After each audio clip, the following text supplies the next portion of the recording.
میں بتاتا ہوں، میں پہلے بتا چکا تھا، میں سمجھا آپ اس میں نہیں تھے، بیٹھ جائیں۔ دو قسم کی بیماریاں ہیں، ایک کہلاتی ہیں ایکیوٹ اور ایک کرونک، اور ایک تیسری قسم ہے جو ان دو کے درمیان بھی ہے۔ ایکیوٹ بیماری وہ ہے جو آئی اور چلی گئی اور مستقلاً چھوڑ گئی مریض کو، اور مزمن بیماری وہ ہے جو آ کر ٹھہر گئی اور جسم کو زندگی کے ساتھ یا پوری زندگی ساتھ رہی یا ایک لمبا عرصہ تک ساتھ رہی، اور ایک ہے جو اس کو ان دونوں کے درمیان میں بین کی بیماریاں ہیں۔ جی سب ایکیوٹ، جی ٹائیفائڈ از سب کرونک اور سب ایکیوٹ۔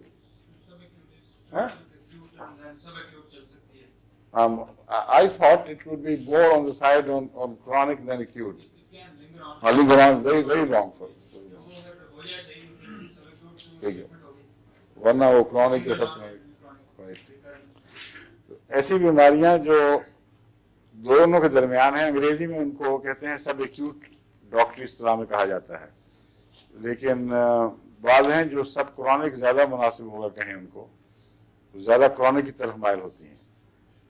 اب اس میں مثلاً ایپیلیپسی ہے، یہ کرونک ہے، اور بعض قسم کے پاگل پن ہیں کرونک ہیں۔ آرٹیریوسکلیروسس، ان خون کی نالیوں کا رفتہ سخت ہو جانا، یہ کرونک کہلائے گا۔ رومٹزم، جسم کی دردیں، یہ کرونک کہلاتی ہیں، اور بھی ایسی بہت سی ہیں جو ان میں کرونک میں اور ایکیوٹ میں ایک فرق تو یہ ہے کہ کرونک آہستہ آہستہ پیدا ہوتی ہے اور جسم کے اعصاب پر یا خلیوں پر یا خون میں یا عضلات میں تبدیلیاں پیدا کرتی ہے۔ بعض دفعہ تبدیلیاں پیدا پہلے سے آہستہ آہستہ ہو رہی ہیں، ان کے نتیجے میں بیماری نظر آتی ہے، کافی دیر کے بعد آہستہ آہستہ پتہ چلتا ہے۔ بعض دفعہ بیماری کی نوعیت ایسی ہے کہ وہ تبدیلیاں پیدا کرتی ہے، مثلاً ذیابیطس ہے۔